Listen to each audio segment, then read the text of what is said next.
Sachez, monsieur le gouverneur Don Rodrigue de Narvaez, poursuivit Don Quichotte, que l'incomparable Dulcinée du Toboso a pris désormais la place de la belle Sharifa. C'est en son nom que j'ai accompli et que j'accomplirai les hauts faits de chevalerie les plus fameux, qu'on n'ait jamais vus et qu'on verra jamais en ce monde. Mais, pauvre de moi, répondit le paysan, je ne suis pas Don Rodrigue de Narvaez, ni Ogier le Danois, mais tout simplement Pedro Alonso, votre voisin. Et vous, vous n'êtes ni Baudouin, ni Lambencérage, mais un honorable gentilhomme nommé Quijana. Je sais qui je suis, et je sais que je peux être non seulement ceux que j'ai nommés, mais encore les 12 pairs de France et les 9 hommes illustres, car de tous les exploits qu'ils ont accomplis, ensemble ou séparément, aucun ne pourra jamais se comparer aux miens. Ces propos et d'autres du même genre les menèrent jusqu'au village, où ils arrivèrent à la tombée du jour. Le paysan attendit toutefois pour y rentrer qu'il fît nuit noire, car il ne voulait pas que l'on vît notre gentilhomme revenir en si piteux état. Quand le moment lui parut propice, il le conduisit jusque chez lui, et tout le monde était en émoi. Il y avait là Don Pero Pérez, le curé, et maître Nicolas, le barbier du village, deux fidèles amis de Don Quichotte, à qui la gouvernante disait en se lamentant: Hélas, monsieur le curé, quel malheur! Voilà bien 3 jours qu'on n'a pas revu notre maître, ni son cheval, ni sa lance, ni son bouclier, ni son armure. Ah, malheur! Je suis sûr, aussi vrai que je suis né pour mourir, que ces maudits romans de chevalerie, qui lit à longueur de temps, lui ont fait perdre la raison. Je me rappelle maintenant d'avoir entendu dire à plusieurs reprises, en se parlant à lui-même, qu'il voulait devenir chevalier errant et partir sur les chemins à la recherche d'aventure. Que Satan et Barabbas emportent tous ces livres, qui ont gâté la cervelle la mieux faite de toute la Manche. Toute la Manche. Et moi, maître Nicolas, renchérit la nièce. Merde, pardon. Et moi, maître Nicolas, renchérit la nièce. Je peux vous affirmer que j'ai vu très souvent mon oncle lire ces horribles romans de mes aventures pendant 2 jours et 2 nuits d'affilée. Après quoi, il jetait le livre, empoignait son épée et pourfendait les murs. Une fois qu'il était bien fatigué, il disait qu'il avait tué 4 géants, hauts comme des tours, et que la sueur qui lui coulait de cette ainsi démenée était le sang des blessures qu'il avait reçues pendant la bataille.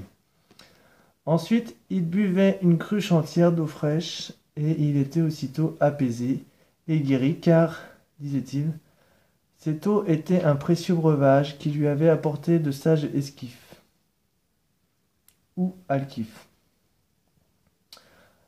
Un enchanteur de ses amis. Mais tout est de ma faute. Si je vous avais informé des extravagances de mon oncle, vous auriez fait le nécessaire pour l'empêcher d'en arriver là, et vous auriez brûlé tous ces livres maudits, parce qu'il y en a beaucoup et qu'ils méritent le bûcher, comme ceux qu'écrivent les hérétiques. C'est aussi mon avis, intervint le curé, et je vous promets que la journée de demain ne se passera sans qu'on en fasse le procès public et qu'on les condamne au bûcher, pour qu'ils ne donnent plus à ceux qui les lisent envie de faire comme d'autres avis. Ces propos furent entendus de Don Quichotte et surtout du paysan, qui, n'ayant plus aucun doute sur la maladie de son voisin, se mit à crier à tue-tête: Ouvrez à Ogier le Danois et au chevalier Baudouin, qui est gravement blessé, et au grand Abencérage, que ramène prisonnier le vaillant Rodrigue de Narvaez,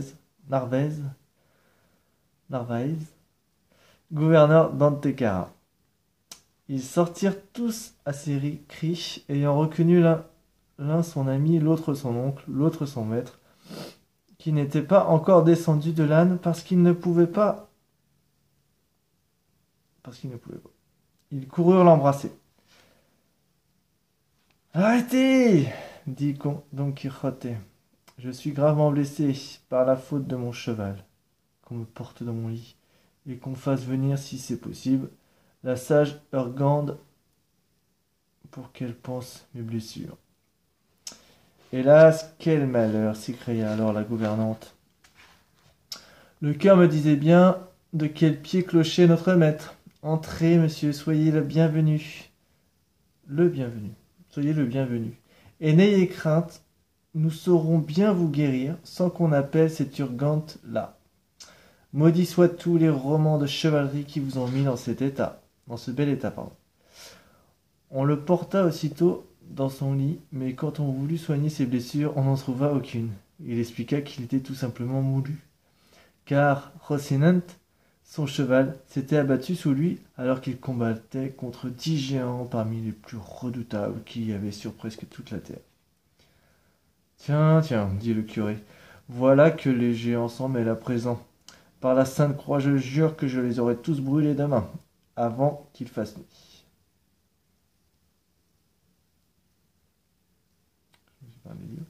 Alors, ils posèrent ensuite à Don Quixote 1000 questions, auxquelles il ne donna qu'une seule et même réponse, qu'on lui apporta à manger et qu'on le laissa dormir, car il en avait grand besoin. Ce que l'on fit.